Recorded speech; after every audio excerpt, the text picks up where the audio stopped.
അപ്പൊ നമുക്ക് നോക്കാം അല്ലേ? ആരോ ഒരുത്തൻ നിന്റെയൊക്കെ പിന്നിലുണ്ടെന്ന് ഊഹിച്ചിരുന്നു. എവിടെയാ അവൻ? വിളിക്കേ.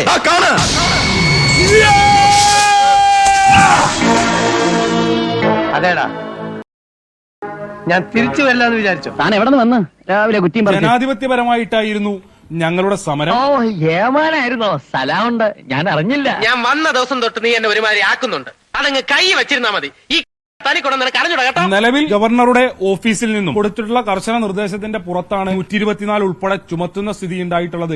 അപ്പൊ എല്ലാം അറിഞ്ഞല്ലേ? വിദ്യാർത്ഥി സമരത്തിന് നേരെ 124 വകുപ്പ് ചുമത്താൻ വേണ്ടി പാടില്ല ഇങ്ങനെ പേടിക്കലടാ ആണുങ്ങളെ വില കളയാനായിട്ട് എന്നുള്ളത് തന്നെയാണ് ഞങ്ങളുടെ നിലപാട്. മன்னிச்சிடுங்க சார், மன்னிச்சிடுங்க.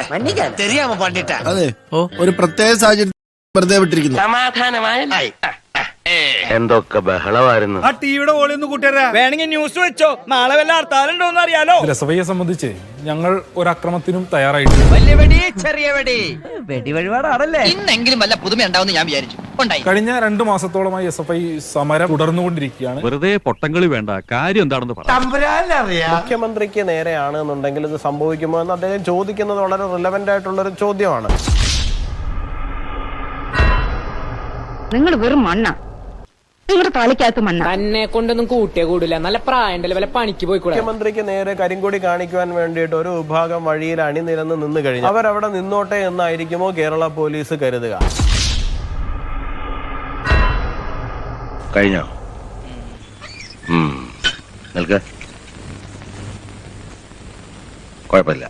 ഒരു 6 ഇഞ്ച് നീങ്ങി ഒരു ചുവന്ന സ്വിച്ച് കാണുന്നുണ്ടോ? കാണുന്നുണ്ട്.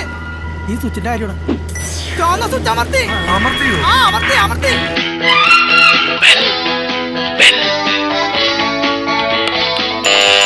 Thank you. ഈ ഉപകാരം മറന്നാലും ഞാൻ മരിക്കില്ല. ഇതൊക്കെ എന്ത് ഉപകാരം. അപ്പോ നാളെ നേരത്തെ തന്നെ ഇങ്ങോട്ട് എത്തണം കേട്ടോ. ശരി.